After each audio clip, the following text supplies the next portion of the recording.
Sejam bem-vindos ao canal A Verdade sobre o Crime. Sou o delegado Marcos Afonso, estou com 26 anos de experiência policial e sempre gostei de estudar essa área do crime, né? Eu sou especialista em criminologia e segurança pública e venho trazer para vocês hoje um livro muito interessante sobre os psicopatas, tá? Sem Consciência, o mundo perturbador dos psicopatas que vivem entre nós. Indico esse livro para vocês. É muito bom, quem gosta dessa área, é um livro técnico, mas ao mesmo tempo com uma linguagem muito boa e fácil entendimento, né? E ao mesmo tempo muito esclarecedor, tá?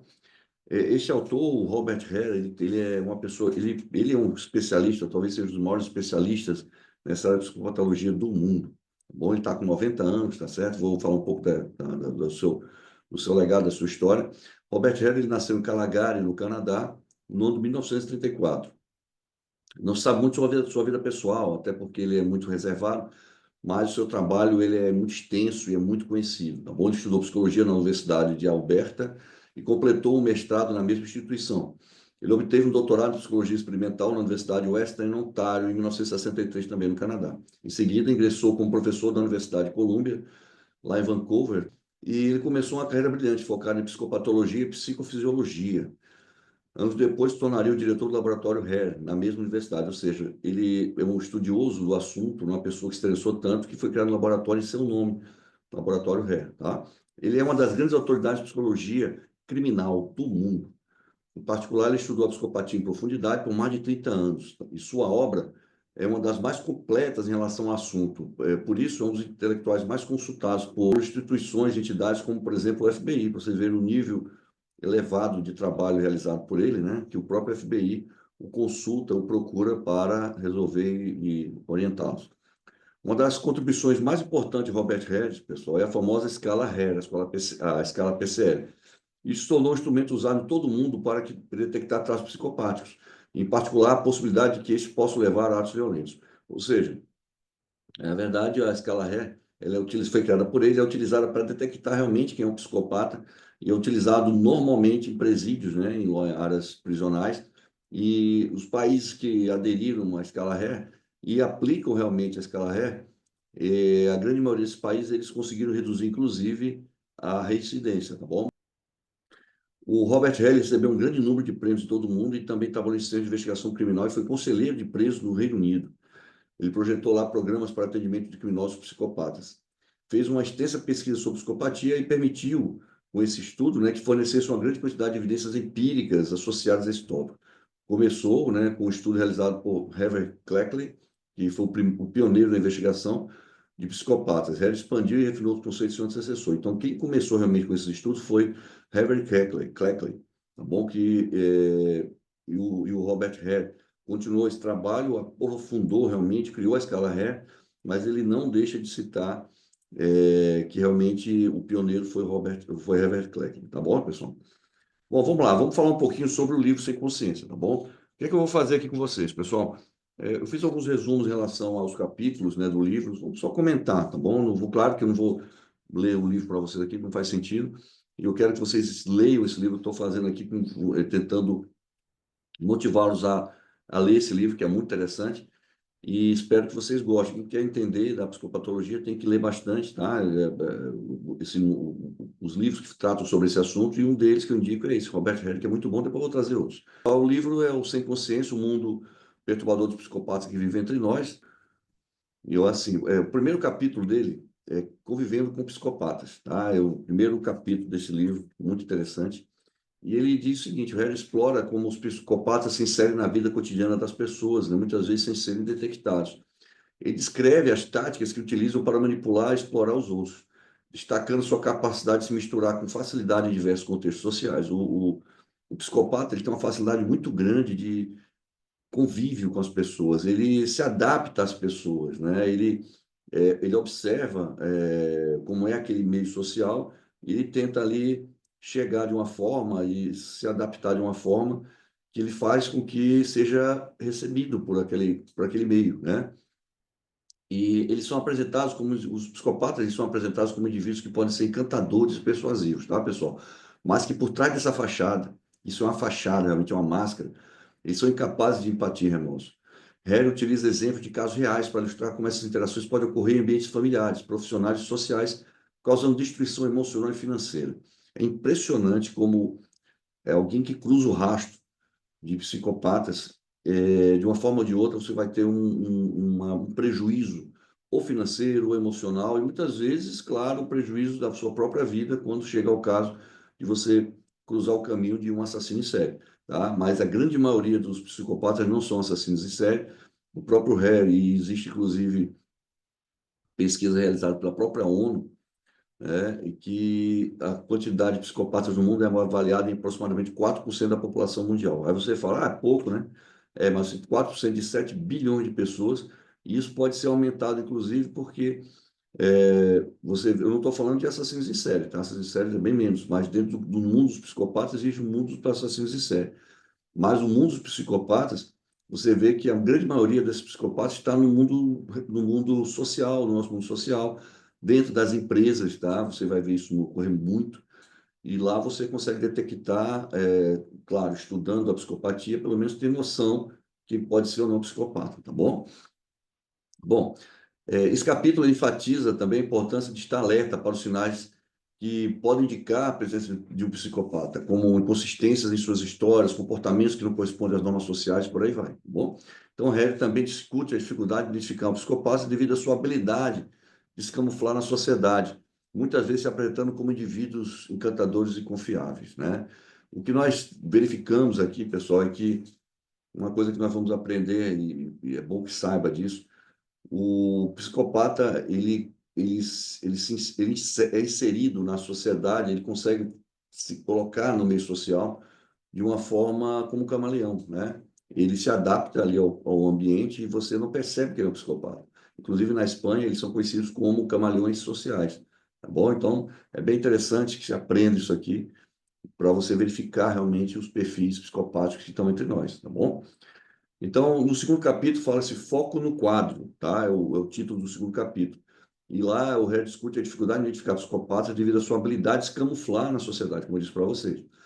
Tá bom? Então, eles realmente se apresentam, como eu disse anteriormente, também como indivíduos encantadores e confiáveis, e explica que, embora os psicopatas possam parecer normais, tá? Eles são realmente, aparentemente, pessoas normais ou até carismáticos, mas as suas interações, né, as suas intenções, inclusive, elas são muito calculadas e desprovidas de empatia. Então, assim, eles são muito frios, tá, quando agem, né? Então, quando eles chegam no local, eles tentam realmente absorver e criar amizade com pessoas que vão realmente lhe dar uma projeção, lhe dar algum algo a mais.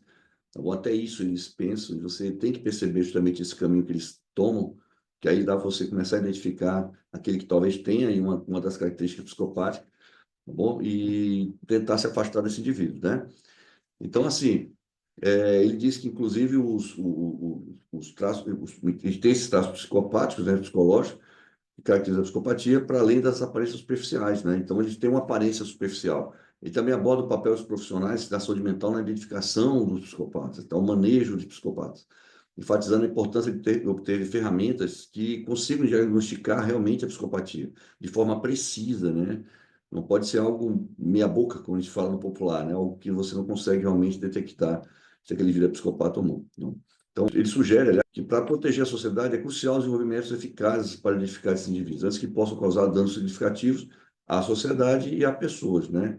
O autor destaca a importância de educar o público sobre a psicopatia, visando aumentar a conscientização e a capacidade de reconhecer comportamentos suspeitos. Claro que você não vai, gente, principalmente com a própria escala Regner, não vou falar um pouco mais na frente, dizer que aquele indivíduo é psicopata. Quem vai fazer isso são pessoas da área da saúde mental, né, psicólogos, psiquiatras que sabem trabalhar com esse tipo de comportamento, tá bom? Mas você pode sim, claro, detectar que aquele indivíduo tem alguma das características, alguma coisa, e começar a desconfiar disso e se proteger, e proteger aqueles mais próximos de você, né?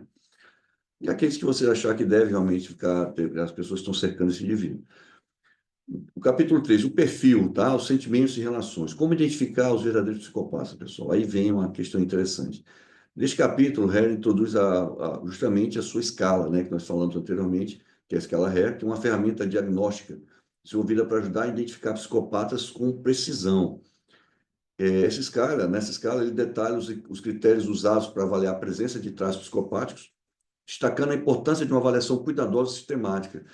Hare discute a aplicabilidade do checklist em diferentes contextos, desde ambientes clínicos até o sistema de justiça criminal. Então, isso é bem interessante para que vocês possam entender que hoje, a grande maioria dos casos é utilizado em presídios, né, como eu coloquei aqui, sistema de justiça criminal. Porém, ocorrem algumas adaptações e a escala Hare também é utilizada, por exemplo, em ambientes de trabalho, tá? No mundo corporativo. Por quê? No mundo corporativo existe a grande maioria, inclusive, do convívio das pessoas normais. Os psicopatas é no mundo corporativo.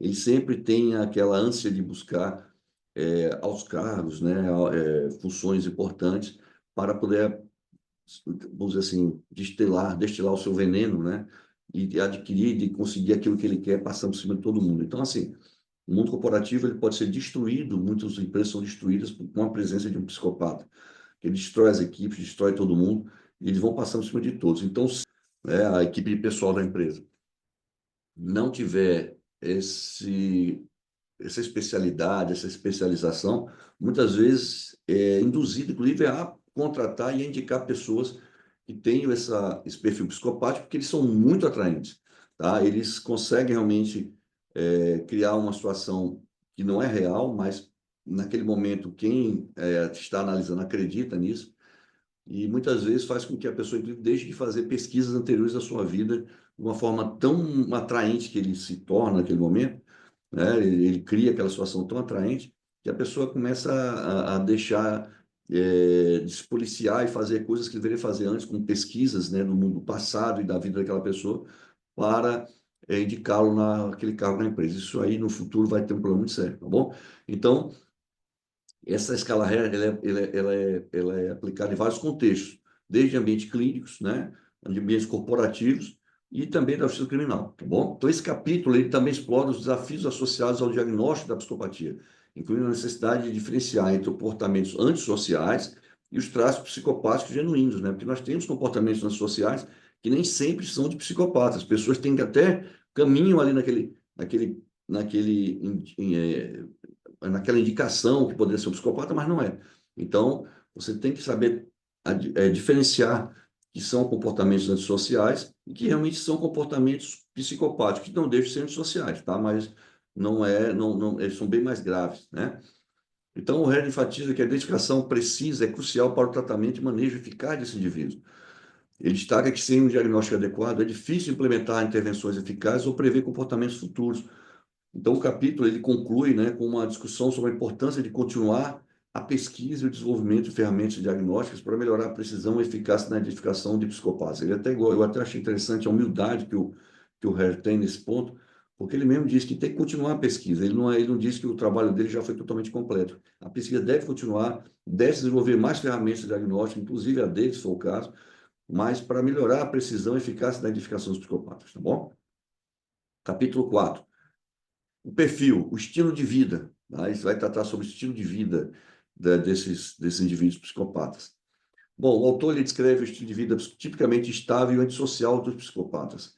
Neste capítulo, ele vai descrever como é o estilo de vida dessas pessoas, abordando suas tendências impulsivas, a falta de objetivos de longo prazo, e ele explica como esses indivíduos frequentemente vivem à margem da sociedade, enganjando-se em comportamentos de risco, né, tá? E é outra coisa que eles têm, que eles praticam muito, eles não têm um certo limite, eles não têm limites, né? Então, eles terminam praticando comportamento de risco, inclusive atividades criminosas. Ele destaca a falta de responsabilidade e a incapacidade de formar relacionamentos significativos como características distintivas dos psicopatas. Então, o psicopata ele não consegue manter um relacionamento significativo com essas características, né, de realmente você ter um vínculo maior com as pessoas. Muitas vezes o vínculo que ele tem é para a sua satisfação e muitas vezes como para ele projetar algo a melhor para ele, para a sua vida. Ele só tem aquele relacionamento como objetivo de conseguir algo a mais. Por exemplo, muitas vezes ele se relaciona com alguém para parecer uma pessoa de bem, que ele acredita que vai servir para entrar em uma família, que ele quer, de alguma forma, usufruir os bens daquela família, por exemplo, ou então numa empresa para ele dizer que ele é um homem, por exemplo, casado, um homem sério, um homem que não comete atos errados, entendeu? Então, muitas vezes ele se aproxima de pessoas para usar aquelas pessoas. Esse capítulo ele também discute como o estilo de vida dos psicopatas pode impactar aqueles ao seu redor, desde familiares, né, até os colegas de trabalho que nós falamos agora, que eles convivem nesse mundo em geral, tanto na vida familiar como na vida de trabalho. No trabalho, ele consegue realmente estragar, vamos dizer assim, acabar, destruir a vida daquelas pessoas que estão perto dele. E nesse capítulo é interessante também, nesse capítulo, né, que o Harry ele fornece exemplos de casos para ilustrar que, embora os psicopatas possam parecer bem-sucedidos, tá, pessoal, encantadores no primeiro momento, é isso que eles demonstram, mas suas vidas são frequentemente marcadas por caos e destruição, porque aquilo ali leva a um caos. Vai chegar um momento em que ele destrui tantas pessoas ao seu redor que ali vai terminar a vida do caos. Muitas vezes para ele, eu conheço casos de pessoas que tiveram poder, eu convivi com essas pessoas, passei já no rastro de um psicopata, isso eu tenho certeza. Eu não posso ter a certeza que eu não posso fazer escala reta, né, gente? Mas confesso para vocês que todas as características que eu já li, esse cidadão tem. E vi e destruí vida de várias pessoas, consegui uma função muito importante, e nesse meio que ele conviveu, ele destruiu muita gente. Então, hoje ele está de lado, nós percebemos que as pessoas não conseguem conviver com ele, continua aí no mundo, né, claro, mas as pessoas não querem mais aproximação com ele, isso é muito ruim para todos, né? Não para quem está se afastando, claro.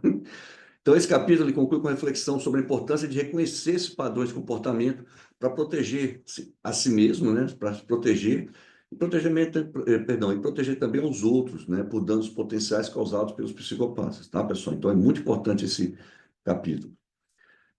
O capítulo 5, controles internos, a peça perdida. Aqui, pessoal, o Herder ele vai explorar a ausência de consciência dos psicopatas, ou seja, justamente aquela falta daquele controle interno que nós todos temos, que é a consciência, né? O que é consciência? Nada mais é do que um freio moral que você tem para evitar praticar certos atos. Claro que todos gostam de ter prazer na vida, né? Mas os prazeres têm limites e você tem que ter justamente o controle interno, que é o controle da consciência, para você saber até onde você pode ir para obter seus prazeres, suas alegrias, né? Você não pode ter alegria com as tristezas do próximo. Não é assim que é a vida. Se você, quem é uma pessoa normal, vai pesar a consciência como se fizer algo errado, muitas vezes até sem intenção, e prejudicar um terceiro. O psicopata não tem esse controle interno. Tá? Então, aqui ele discute a incapacidade dos psicopatas de sentir culpa ou remorso, o que lhes permite cometer os atos prejudiciais sem hesitação. Analisa ainda as implicações dessa ausência de controle interno para o comportamento dos psicopatas, especialmente em momentos de conflito ou estresse. Também aborda as dificuldades em tratar ou reabilitar psicopatas. É uma dificuldade muito grande de se tratar, então, reabilitar esse tipo de pessoas. Por quê? Porque é uma resistência à mudança. E não há uma motivação para melhorar. E, na verdade, é essa falta de motivação. E isso gera, inclusive, estratégias específicas que podem ser necessárias para lidar eficazmente com esses indivíduos. E nesse capítulo, né, há uma conclusão com uma discussão sobre a importância de desenvolver métodos eficazes para identificar e gerenciar psicopatas, a fim de minimizar seu impacto negativo na sociedade. Helen enfatiza que, sem uma compreensão clara dos mecanismos internos que regem o comportamento dos psicopatas, é difícil implementar essas intervenções eficazes, pessoal. Então, assim, se não houver uma compreensão realmente dos mecanismos internos que regem esse comportamento, não há como você intervir para tentar, de forma eficaz, para tentar reverter essa situação. Eu confesso para vocês que eu acho muito difícil um psicopata ter um tratamento, a não ser que seja através de medicação, que ele fique realmente praticamente dopado, porque é um indivíduo que, quando ele não está dessa forma, dificilmente ele não vai fazer mal a alguém, tá? É muito complicado. Não estou falando de assassinos em série, isso é um caso mais extremo. Estou falando no dia a dia. A vida desse pessoal é tentar querer se dar bem nas costas de terceiros, nas costas das pessoas que estão ao seu redor. Ele não pensa nas pessoas, e ele quer aparecer de uma forma que não vamos dizer assim, ele furta os projetos alheios, dizendo que são seus, ele tenta aparecer aquilo que ele não é, tá? Então se torna um valentão sem ser um valentão para poder aparecer, ou então se torna uma pessoa humilde sem ser humilde. É impressionante, mas um dia a máscara cai e você vai descobrir quem ele é, tá? Mas nessa hora já foi destruída a vida de muitas pessoas. Capítulo 6. Crime, a escolha lógica. Bom, nesse capítulo é analisado a propensão dos psicopatas para o crime, explicando suas características pessoais que os tornam, né, candidatos ideais para atividades criminosas. Hare argumenta que a combinação de impulsividade, a impulsividade que é natural do psicopata, a falta de empatia e a busca por excitação, tá? Essas são algumas características dos psicopatas, leva muitos deles a ver o crime como uma escolha lógica, tá? Ele tem essa, ele por essas três características, né, levam ele a ver o crime como uma escolha natural, tá? Então, é discutido nesse capítulo diferentes formas de criminalidade associadas à psicopatia, desde fraudes financeiras até crimes violentos. Você observa que existem hoje pessoas, né, que criam golpes, né, dão golpes em idosos de 80 anos, 70 anos, pessoas que só vivem da sua parca aposentadoria, vamos dizer assim, e os indivíduos ainda fazem esse mal contra essas pessoas, deixando as pessoas passando necessidade, perdendo muitas vezes a sua saúde, a sua vida, e muitos cometem até suicídios por causa de um ato como esse que é praticado contra si. Mas quem comete esse crime está comemorando, ele faz isso e vai comemorar, vai beber, vai comemorar, vai para festa, namorar, curtir. Então, assim, você vê que isso aí já é um traço, um perfil de um psicopata, tá bom? Então, o capítulo também explora o papel do sistema de justiça em lidar com psicopatas, incluindo o desafio da prevenção e intervenção. Não deixando de lembrar que um percentual pequeno, mas muito grave, que causa um transtorno muito forte na sociedade, são justamente os assassinos em série, né? Que nós temos aqui, inclusive, desse livro que eu trago para vocês aqui, do Corumbá Ritual das Sete Mulheres, um dos livros que eu escrevi, você vai ver como esse indivíduo matou 6 mulheres no Brasil e ele vivia sua vida normalmente, né? Fora outras que ele estuprou também. Então, é, por um barritual das sete mulheres, a face do serial killer, também comento, nesse livro eu comento sobre a questão da psicopatia, tá bom?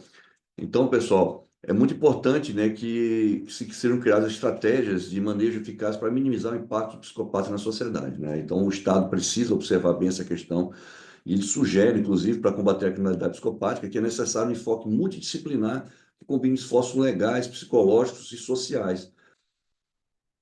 Vamos lá, capítulo 7.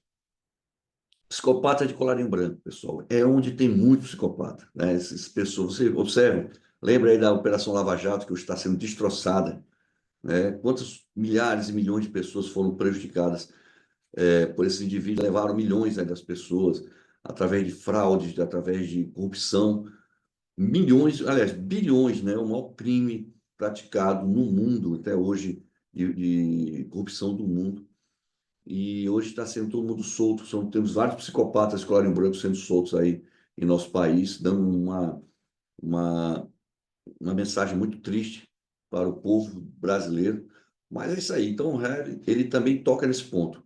Ele examina psicopatas do mundo corporativo, demonstrando como eles podem causar danos significativos em ambientes profissionais, né? Você observa como foi destruída a Petrobras, é um exemplo, foi destruída, graças a Deus conseguimos reconstruir, mas daqui a pouco, provavelmente pelo caminho que nós vemos, deve ocorrer novamente, daqui a pouco ser destruído novamente. Mas, voltando ao livro, ele descreve como esses indivíduos usam suas habilidades de manipulação para ascender em suas carreiras, muitas vezes à custa de colegas e organizações, né? Bem claro isso aí que nós vimos. O capítulo destaca também casos de fraudes corporativas e outros crimes de colarinho branco cometidos por psicopatas. O Herder discute as características que permitem que esses indivíduos prosperem em bens corporativos, incluindo seu charme superficial e capacidade de enganar. Tá? Ele também aborda, né, as implicações éticas e legais de lidar com psicopatas em posições de poder. Nós observamos, pessoal, isso é um estudo que é realizado, inclusive muito interessante sobre a psicopatia, que existe áreas, né, vamos dizer assim, profissões que o psicopata ele tem uma tendência a querer assumir. Aí vem a polícia, né, vem principalmente a política, que dá um poder muito forte para ele. A medicina, principalmente cirurgiões, tá? Existem psicopatas como cirurgiões, não estou dizendo que sejam todos, né, mas existe. Outras funções é o jornalismo, das profissões também que são almejadas pelo psicopata, pelo poder que ele tem. Assim, claro que não são, é a minoria, tá, pessoal? De todas essas categorias, é a minoria. A minoria são psicopatas, mas existem, é aquela área que eles mais gostam, cara que tem poder, e principalmente na política, né? Nós observamos isso na política e os CEOs das grandes empresas, tá, pessoal? Quando eles chegam lá, você vê que um indivíduo ele consegue chegar a um cargo como CEO de uma grande empresa dessa, eles são muito frios, né? Ele demite pessoas sem pensar no resultado daquela demissão, Claro que muitas vezes precisa fazer realmente aquilo, é necessário, mas em muitos casos talvez pudesse ter outra saída, mas ele não quer saber, não quer pensar, não quer saber disso e simplesmente tira e acabou. Então, não tem um pouco de um peso na consciência, né, sobre certas ações que eles praticam, tá bom? Então, assim, o Harry enfatiza que sem uma vigilância adequada, esses indivíduos eles podem causar, pessoal, danos significativos e duradouros, né? Como nós vimos aí no caso da Petrobras, né? E outros casos mais que o Brasil, infelizmente, passou e, infelizmente, está voltando. Vamos lá. Capítulo 8. Palavras que saem do bolso do colete. O que ele quer dizer com isso, pessoal? Ele quer dizer o seguinte, o psicopata ele diz aquilo que você quer ouvir, tá? Bem prático, vou ser bem prático para vocês. O psicopata ele consegue detectar, né, o que você gosta, o que você está necessitando, muitas vezes o que está faltando para você, até suas fraquezas naquele momento. Ele vai dizer aquilo que você quer, aquilo para te fortalecer, entre aspas, né, para dizer que ele é bonzinho, que é seu amigo. Ele vai dizer aquilo que você quer ouvir naquele momento, tá, como um certo elogio, né, o ombro amigo dele para você. O foco desse capítulo aqui, o foco é na habilidade do psicopata de usar a linguagem de forma manipuladora para enganar e controlar suas vítimas. Eu acabei de dizer para vocês. Ele explica que os psicopatas são mestres na arte da persuasão, usando palavras para criar uma imagem falsa de si mesmo e manipular os outros. E discute ainda as técnicas específicas de manipulação verbal usadas por psicopatas, incluindo mentiras, meias-verdades e o charme superficial. Isso é muito utilizado por eles, tá, pessoal? Eles mentem descaradamente, usam meias-verdades, não quer dizer a realidade, porque eles, vamos dizer assim, eles torcem a verdade, eles mexem na verdade e dizem meia-verdade que você quer ouvir. O charme superficial deles é muito forte e também aborda o impacto psicológico dessas táticas nas vítimas. Ele enfatiza também a importância de estar ciente dessas estratégias para se proteger da manipulação psicopática. Claro que né, na fragilidade que você tem, se você tiver essa visão, se você estiver entendendo por outros atos que já cometeu anteriormente, se você conseguir detectar aquelas características que ele vem tendo durante a sua convivência, quando ele chega com aquela conversa para você, você vai começar a pôr um pé atrás. Você não vai logo se abrir para aquela pessoa, você não vai aceitar logo que aquilo é verdade, né? Então, tem que estar muito cuidado para se proteger dessa manipulação psicopática, tá? Então, o capítulo ele conclui com uma discussão sobre a necessidade de educação e conscientização para ajudar as pessoas a reconhecer e resistir táticas, né, de manipulação de psicopatas. O Harry, inclusive, sugere que, com conhecimento e vigilância, é possível minimizar o impacto dessas estratégias e proteger-se a si mesmo, né, e aos outros desses indivíduos. Tá bom? É aquela história, pessoal. Aqui, aqueles bajuladores, os babões, né, aqueles se encaixam muito bem. Você tem que ter muito cuidado com aquele que vem te bajular demais. Observa isso. Aquele que sempre está te agradando muito. Tá? Se você tem que entender que as pessoas que vão te agradar pelo como elas são, né? Não por ela fazer o que você quer, sem muitas vezes ir até encontro ao que você diz. Porque eu sempre gosto de dizer que o amigo é aquele que vai de encontro a você em determinadas situações. Ele diz para você que você precisa ouvir, tá? Para que você não quebre a cara muitas vezes. Né? Estou usando popular, tá? Como o administrador que eu sou também, né? Queira ou não, eu sou secretário de segurança do município, fui secretário de segurança do Estado, trabalhei na Polícia Civil, em vários cargos de administração policial, né? Ou seja, na frente da luta policial, mas para mim, eu sempre ouvi a equipe, gostei de ouvir a minha equipe, e eu ouvia de todos, dos investigadores, dos escrivães, do perito, do médico legista, quando ele chegar a dizer alguma coisa para mim que eu sabia que estava me indicando que eu ia já de cara no muro, por exemplo, mesmo achando que estava certo, eu parar, pensar e ver que realmente estava errado e fazia a curva certa. Tá bom? Então, tenham cuidado com os bajuladores. Capítulo 9, moscas na teia. Harriet explora nesse capítulo como os psicopatas atraem e prendem suas vítimas em sua teia, pessoal, em uma teia de manipulação e engano. Ele descreve as táticas que usam para isolar suas vítimas e ganhar sua confiança, apenas para explorá-las mais tarde. Eles têm a capacidade de fazer você, isolar você dos outros, tá bom? Te cerca de uma forma que você fica isolado perante as outras pessoas e você não consegue ouvir os outros. Você só ouve aquele indivíduo que é o psicopata que está manipulando você. Tá bom?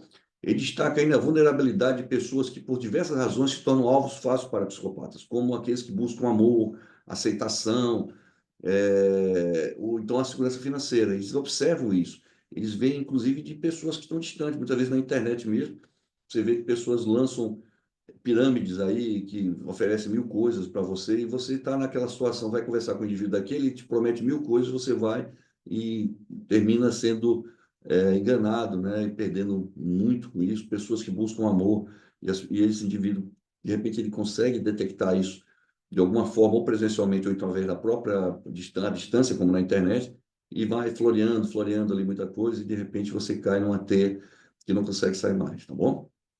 Então, ele enfatiza nesse momento, nesse capítulo, a importância de estar ciente das táticas da manipulação dos psicopatas, para evitar cair em suas armadilhas. Ele conclui esse capítulo, né, com a reflexão sobre a importância de redes de apoio. Tá bom? Existe, é bom você criar uma rede de apoio em relação a isso, e recurso para ajudar as vítimas, tá? A se recuperarem do trauma de interações com esses psicopatas. É importante existir essa rede, porque essa rede de interação e de rede de apoio. Por quê? Porque quem cai num golpe desse, numa situação como essa, a gente sai muito mal, tá bom? E muitas vezes pode cair até em outro, né? Porque já sai vitimado de uma situação, sai mais fragilizado do que quando entrou nesse problema. Já estava com uma fragilidade bem alta.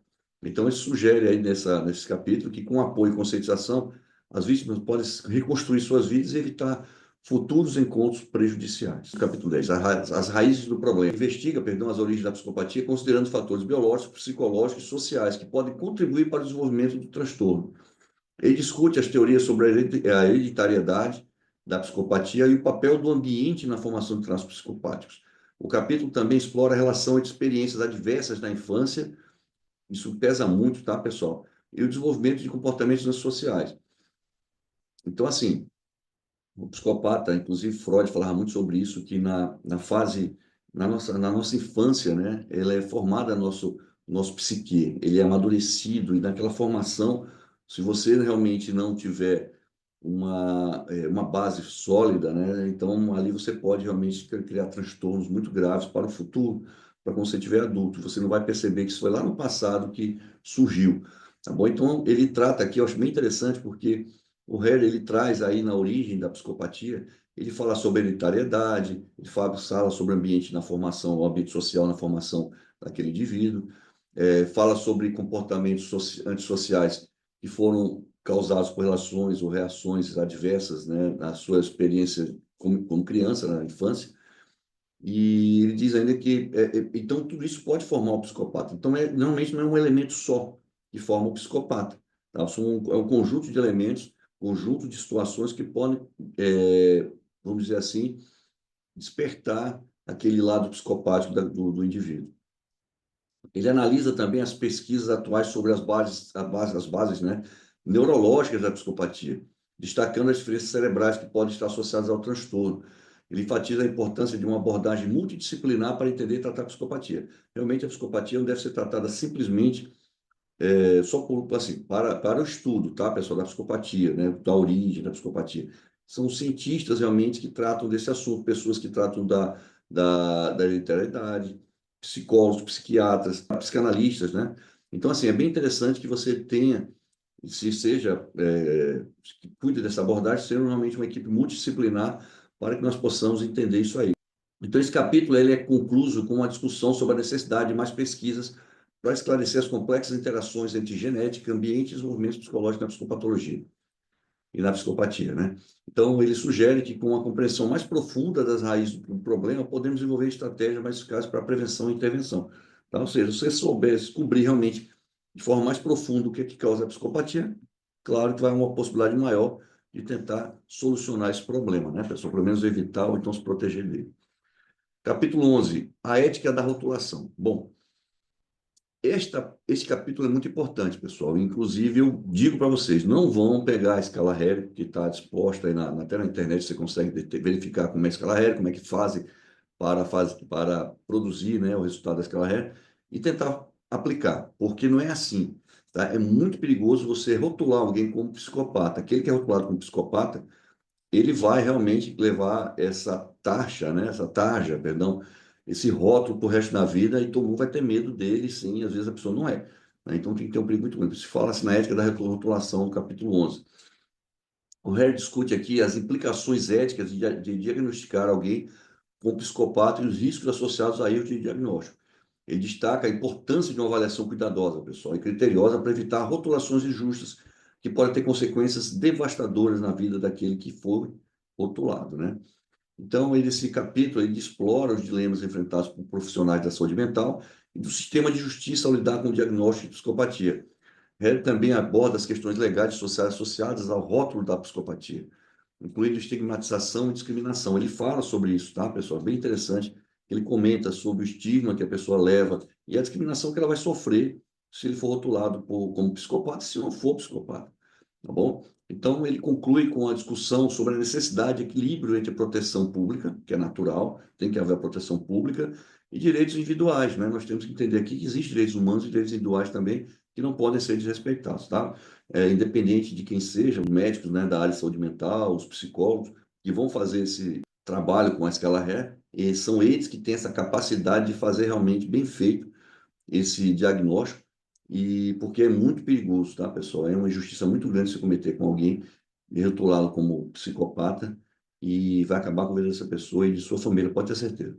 Então, o Harris sugere que, com uma abordagem ética informada, é possível lidar com a psicopatia de maneira que respeite os direitos dos indivíduos enquanto protege a sociedade. Você já vê ocorrer um equilíbrio, que é muito importante em todas as áreas. Todas as áreas tem que haver um equilíbrio.